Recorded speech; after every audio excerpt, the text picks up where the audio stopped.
Voulez-vous contribuer à notre chaîne? C'est facile. Le lien pour devenir un soutien sur Patreon se trouve dans la description. Abonnez-vous à notre chaîne, aimez et partagez nos vidéos avec vos amis. Et n'oubliez pas de laisser votre commentaire. De cette façon, vous nous aidez beaucoup à diffuser la parole de Dieu.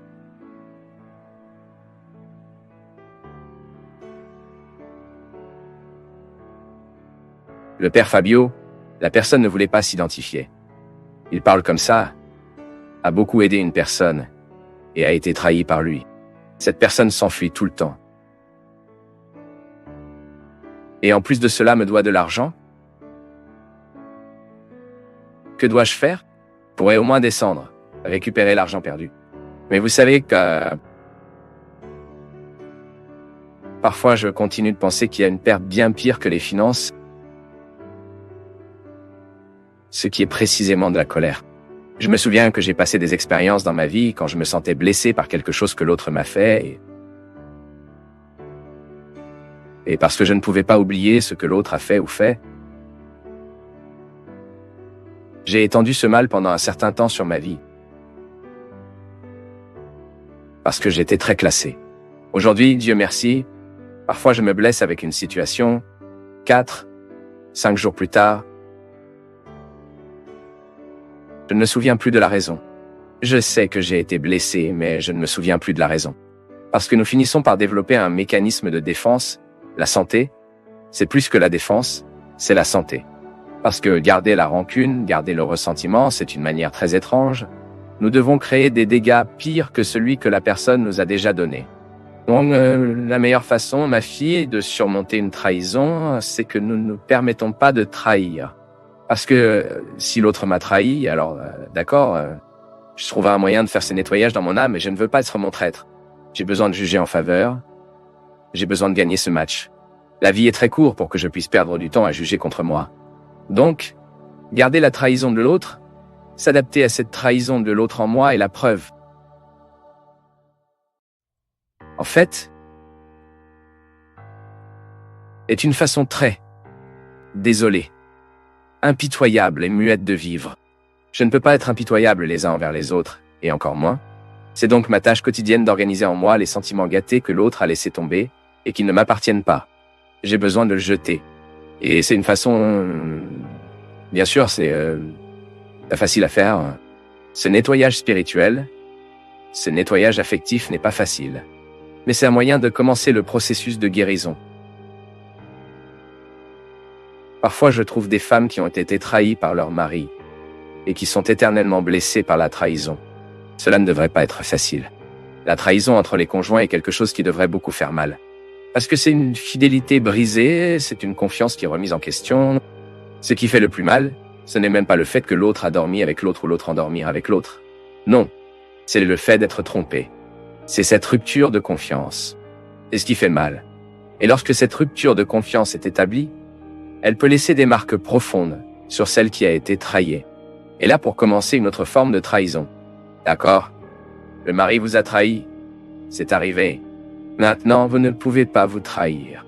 Vous ne pouvez pas nourrir en vous des sentiments contraires à la construction, à votre bâtiment personnel. Vous devez donc mettre un médicament, disons, dans ce processus pour accélérer cette inflammation, pour jeter ce qui vous fait du mal. Et le pardon est le seul moyen de faire expulser tous les sentiments qui peuvent être contraires à nous. Pardonnant, mon peuple, est une démonstration de l'intelligence. Est-ce religieux? Mais c'est aussi une démonstration de l'intelligence, de ruse. Parce que lorsque vous pardonnez, vous libérez votre cœur du sentiment qui vous opprime. Stalking heart est une chose des gens stupides, qui sont émus par la stupidité, qui est parfois temporaire ou qui peut parfois durer toute une vie.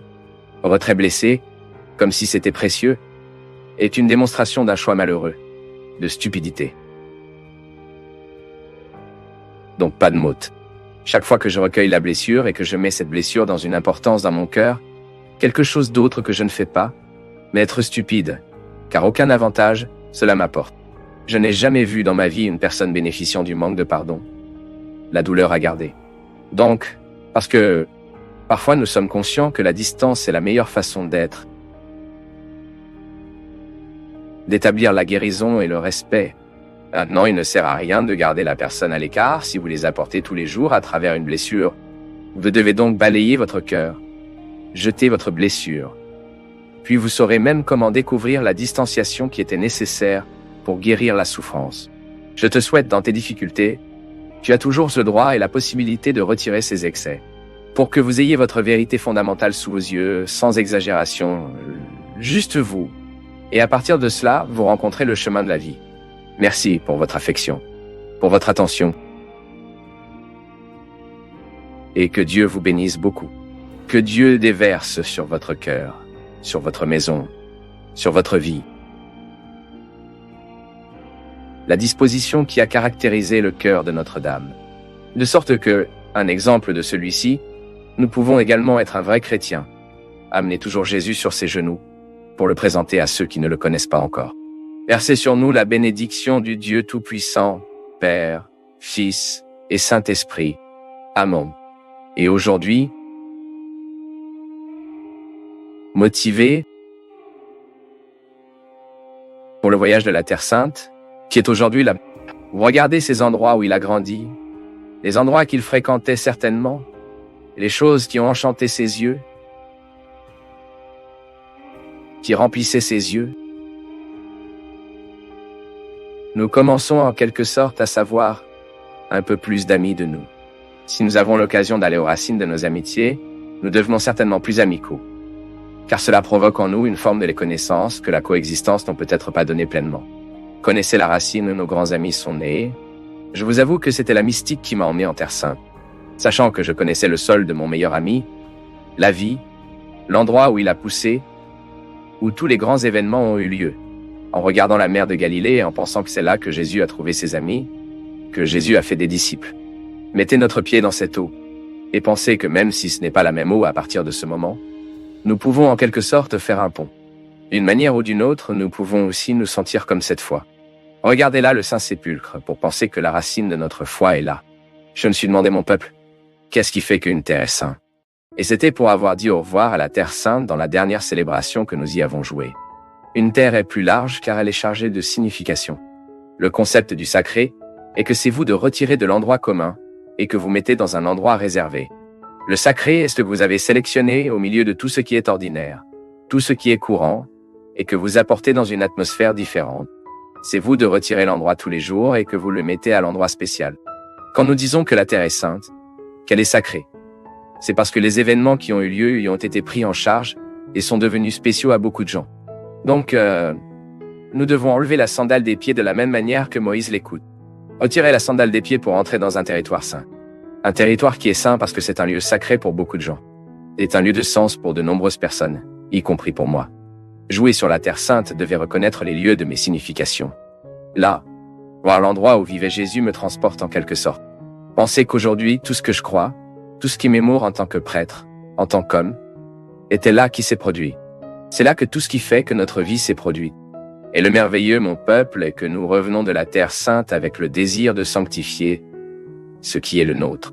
Pensez que je suis également invité à faire de ma terre une terre sainte. Découvrez au sol de ma maison, sur le sol de ma maison, le même caractère sacré qui se trouve en Terre Sainte. Car seule la foi, le sens est capable de faire ce pont entre mon cœur et la Terre Sainte sur laquelle je suis entré. Ensuite, je recueille le caractère sacré pour moi aussi. Et je commence à prononcer mon nom en me rappelant que je suis aussi un territoire sacré pour une raison très simple. Le même Dieu qui a marché dans cette terre marche également ici. Le même Jésus qui a marché sur ce sol aussi étape ici. Et même si vous n'avez jamais marché sur la Terre Sainte, vous pouvez aussi dire que je suis aussi un sol sacré, parce que si le sol devient saint, parce que le sacré a marché dessus, d'accord? Vous êtes aussi un territoire sacré, parce que Dieu vous dépasse tout le temps, vous êtes aussi Guérico, vous êtes aussi Guérico, vous êtes aussi Jéricho, vous êtes aussi Galilée, vous êtes aussi Jérusalem, où Dieu va tout le temps et se produit. Le sol de votre cœur, le sol de votre vie, est un lieu privilégié de la manifestation de Dieu. Nous sommes aussi en Terre Sainte. Nous sommes l'extension de ce lieu saint. Aux États-Unis aussi, Dieu arrive. Tout comme Dieu a élu une petite place dans le monde, un lieu plein de contradictions, un lieu plein de guerres. Dieu a choisi cet endroit, le nombril du monde, pour se manifester pleinement dans son Fils Jésus. Parce que le mystère de l'incarnation avait besoin d'une patrie, avait besoin d'une ville, avait besoin d'un endroit. Bethléem, une petite ville de la campagne, une ville pauvre.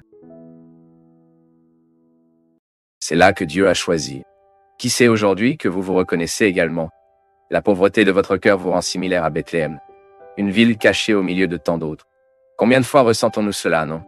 Combien de fois nous regardons et ressentons-nous une ville cachée au milieu de tant d'autres villes? Mais ensuite, dans cet endroit où mes yeux n'atteignent pas, cela peut même ne pas être à la connaissance de beaucoup de gens. C'est là, dans cette ville, c'est votre cœur, que Dieu continue de se produire. Parce que le mystère de l'incarnation, il a son déroulement historique en chacun de nous. Dieu reste incarné par la force de son Fils en nous. C'est le mystère de la résurrection. C'est le mystère de l'incarnation. C'est le mystère de la continuité de Dieu dans le temps. Dieu continue de se produire en vous et à vous. Donc afin que nous puissions être Bethléem, la ville de la simplicité. Nous pouvons donc être Jérusalem, la ville des grands temples. Nous pouvons être Jéricho, la ville des grands miracles. Nous pouvons être la mer de Galilée, le lieu des grandes réunions. Quoi qu'il en soit, chaque jour, nous sommes un peu de cette terre sainte. Maintenant, nous sommes le lieu du miracle. Parfois nous sommes le lieu du silence. Parfois nous sommes le lieu de la mort. Parfois nous sommes le lieu de la résurrection. Quel que soit le lieu où vous vous identifiez aujourd'hui, l'important est que vous sachiez que de ces nombreux endroits qui composent la Terre Sainte, vous êtes l'un d'eux aujourd'hui.